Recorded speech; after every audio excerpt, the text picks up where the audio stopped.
นี่คือห่างเสียงของบรรดา FC แฟนคลับ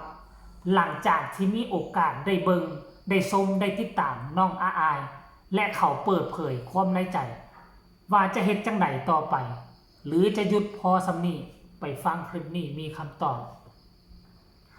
กราบทักทายสบายดีกันอีกแล้วในคลิปนี้ท่านผู้ชมเนาะเป็นเรื่องราวข้อมูลข่าวสารการเปิดใจความในใจของบรรดา FC แฟนคลับของศิลปินคนหนึ่งซึ่งเขาได้เห็นแล้วหลังจากที่เขาได้เบิ่งได้ชม เขาก็มีความดีอกดีใจ และก็ตัดสินใจว่าจะติดตามน้องอาอายต่อไปว่าซันเดย์เนาะ ทักทายสบายดีกันช่วงสายบ่ายเนาะทุกคนก็หลังจากตอนเช้านี้ลงไป2 คลิปก็โอ้ยอากาศก็ยังเย็นสบายบ่มีท่าทีว่าจะร้อนเลยมื้อนี้เย็นเลยปัจจุบันนี้ก็ประมาณ9 โมง 10 โมงแล้วยังบ่เห็นแสงแดดพอเท่าใดท่านผู้ชมอยู่ทางฝั่งลาวนะแต่บ่ฮู้ว่าข้ามไปทางฝั่งหนองคอกหนองคายอุดรแถวนั้นเนาะมันจะเป็นแนวใดบ่เข้าใจเช่นเดียวกันผู้ใดเป็น FC แฟนคลับของน้องอาย FC แฟนคลับเสียงมี6โดยเฉพาะ FC แฟนคลับของเจบ่าวลาวทั้ง2ฝั่งโขงก็ส่งข่าวมาใต้คอมเมนต์มาแลกเป็นบทเรียนนำกันแน่ว่าทางนั้นกับฝนตกคือกันเด้อมื้อคืนนี้กบเขียดออกหลายปานใดก็บอกกันมื้อคืนนี้เจบ่าวลาวบ่ได้ไปก็คิดว่ามื้อนี้แหละน่าจะไปท่านผู้ชมเพราะว่าอีหยังมื้อคืนนี้เจบ่าวลาวไปหาปลาแล้วหาปลากลับมาแล้วก็กำลังนอนพักผ่อนอยู่ดีๆก็11 โมง 12 โมงฝนก็ซัดมาลุมๆคันจะตื่นไปก็มันสู้บ่ไหวท่านผู้ชมเอ้ยก็ต้องได้พักผ่อนและมื้อนี้หลังจากที่เฮ็ดคลิปเต็มที่แล้วก็คาดว่าถ้าไปได้ก็จะไปกลกระปูก่อนฝนตกแล้วนี่ทงนามันนิ่มๆได้กลกระปูแล้วตกตอนแรงมาคันมันก็จะไปไต่กบไต่เขียดเนาะแล้วเรื่องราวคลิปนี้มันเปลี่ยนไปเป็นมาคือไหนๆเจบ่เราจึงออกมาว่าแนวนั้นเนาะค่อยเลื่อนผ่านเห็นผู้ใช้แอฟฟ้าท่านหนึ่งอยู่ในเพจหนึ่งแอฟฟ้าท่านหนึ่งเนาะบ่ขอเอ่ยชื่อของเพิ่นซะในเมื่อ11 ชั่วโมงที่ผ่านมานี่เพิ่นออกมาเคลื่อนไหวเขียนโพสต์ร่ายยาวอยู่ในกลุ่มบ้านฮักของน้องอาอายนี่ละกลุ่มบ้านฮักของเสียงวีฮกของน้องอาอายท่านผู้ชม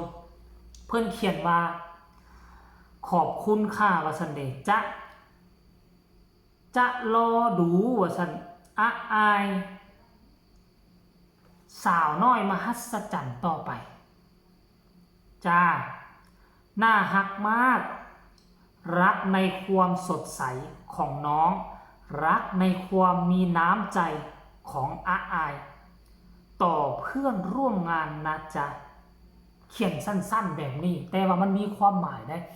บ่ฮู้ว่าคุณแม่ท่านนี้ติดตามน้องอาอายมาดนแล้วบ่เป็นเดือนเป็นปีหรือว่าหากอติดตามแต่ตามที่ค่อยเบิ่งแล้วอันนี้เพิ่นน่าจะหากอติดตามได้บ่ดนหลังจากติดตามแล้วเพิ่นก็มีความในใจมี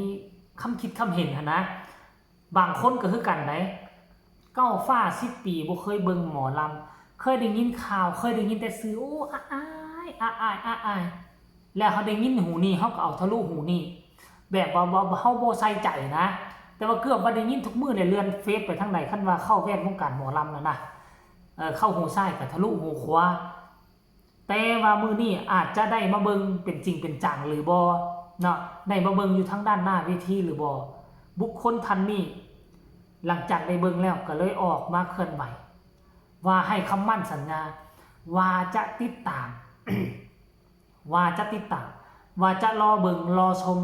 น้องอาอายต่อไปแล้วพร้อมกับบอกว่า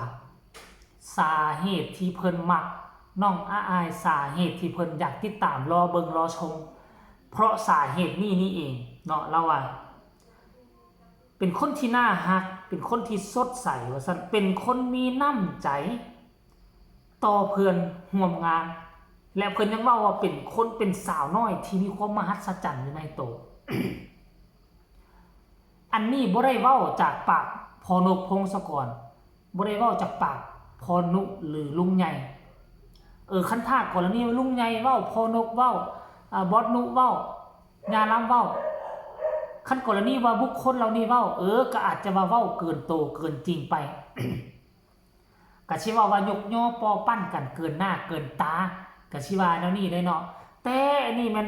โต FC แฟนคลับเป็นคนเว้าคนอื่นอาจจะเบิ่งมุมมองที่แตกต่างกันบางคนมาเบิ่งแล้วโอ้ยก็งั้นๆแหละก็ซ้ำนั่นแหละบางคนจะเป็นแนวนี้ได้แต่ว่าบางคนบัดนี้บางคนมาเบิ่งแล้วเขารู้สึกว่ามันงึดมันง้อมันมหัศจรรย์แหมคนอายุซ้ำนี่ถ้าเอาไปเปรียบเทียบใส่กับลูกเต้าเหล่ากาของเขาก็อาจจะได้แต่ซ้ำนั่นแล้ววันนี้มาเบิ่งน้องอายสามารถหาเงินเป็นกอบเป็นกำอายุ12ปีห้องเพลงมืดค่ำมืดคืนเดินทางไปแต่ต่างจังหวัดมื้อนี้อยู่นี่มื้ออื่นอยู่จังหวัดนั่นเดินทางเป็น 3-400 กิโลเป็นร้อยกิโลบางมื้ออย่างต่ำเพราะฉะนั้นแล้วเป็นอย่างจึงมีความเข้มแข็งอันนี้แหละเขาเอาไปเปรียบเทียบใส่ลูกใส่เต้าเขาอายุซ้ำนี่ลูกเต้าเขาเฮ็ดบ่ได้แต่อายเฮ็ดได้อันนี้คือความมหัศจรรย์ผู้ใหญ่บางคนผู้เฒ่าบางคนอายุ30-40ก็ยังเฮ็ดบ่ได้ก็ยังเมื่อยคือค่อยนี่คือกันแต่ละมื้อนี่ตกตอนแรกมาค่อยแล่นลงน้ำหาปูหาปลาเพียงชั่วโมง2ชั่วโมงมันยังปวดโตปวดคิงค่อยไปมื้อนึงบ่า 2-3 มื้อแล้วจึงไปแต่ว่าน้องอายนะมีงานเกือบทุกมื้อแทบทุกมื้อแต่ว่าเฮ็ดแนวไหนว่าน้องอายไปได้ทนได้อันนี้คือความมหัศจรรย์ที่เขาออกมาเขียนเคลื่อนไหวท่านผู้ชมเนาะ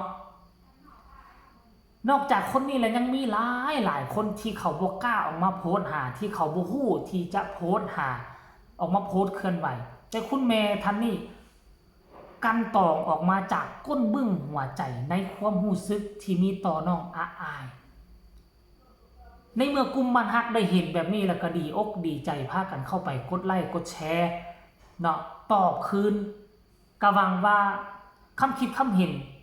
หรือว่าการเปิดใจของ FC แฟนคลับท่านนี้น้องอายคงจะได้เห็นและเข้าไปตอบเข้าไปคอมเมนต์เข้าไปทักทายสบายดีแม่ท่านนี้แน่เพื่อเฮ็ดให้เรามีความยิ้มแย้มแจ่มใสและมีความดีอกดีใจว่าสิ่งที่เราเว้าไปคือน้องอายได้รับรู้เป็นที่แน่นอนแล้วเนาะคลิปนี้ก็บ่มีหยังหลายเอาเรื่องความในใจของบรรดา FC แฟนคลับความรู้สึกหลังจากที่ได้ไปเห็นน้องอายแสดงตัวเป็นๆแล้วเพิ่นก็กลับมาเพิ่นมาวิเคราะห์เพิ่นมาวิจารณ์เพิ่นก็ให้คำมั่นสัญญาว่าจะติดตามน้องอายตลอดไปสิ่งที่เพิ่นมักน้องอายบ่ได้มักว่าน้ำเสียงบ่ได้มักเรื่องหน้าตาเพิ่นมักว่าเป็นเด็กน้อยมหัศจรรย์มักในความมีน้ำใจของน้องอายนั่นเองเนาะฝากไว้ซำนี้ฝากทุกคนกดไลค์กดแชร์กดติดตามเพื่อจะบ่พลาดในคลิปต่อไปที่สำคัญจะกดข้ามโฆษณาพบกันใหม่ในคลิปหน้าสำหรับคลิปนี้สบายดี